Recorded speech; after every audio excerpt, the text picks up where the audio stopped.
காலைல விடிஞ்ச உடனே அப்ப என்ன சொல்லிருக்கிறான் உன் முகம் ஒன்று தேர்ந்து வீட்டுக்கு வந்து சொல்லிட்டாருல.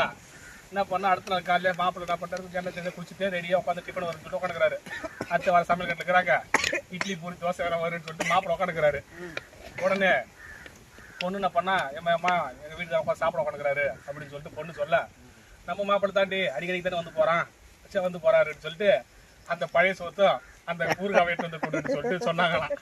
ஐயோ ஐயோ இதா போய் சொல்லிட்டு அவன் என்ன பண்றான், மாப்பிள்ள இன்னும் சூட இட்லி வரும் டிஃபன் வரும் பூரி வரும் சாப்பிடணும் உட்காந்தானா. அவன் என்ன பண்ணாலாம், போனாலாம் சோத்தை போட்டாலாம், நீச்சல் தண்ணி ஊத்தினாலாம், தண்ணி வேற எடுத்து வந்தாலும் போற எடுத்து வந்து கொண்டாட கிட்ட வச்சாலாம். கிட்ட வச்சோடனே அந்த தண்ணி வேற தெளிவா இருந்துச்சான் பாக்குறதுக்கு. இப்படி என்ன டிஃபன் இருந்தா சூடா இருக்கு திறந்து பார்த்தானா, அவன் முகம் அதை தெரிஞ்சிச்சான்.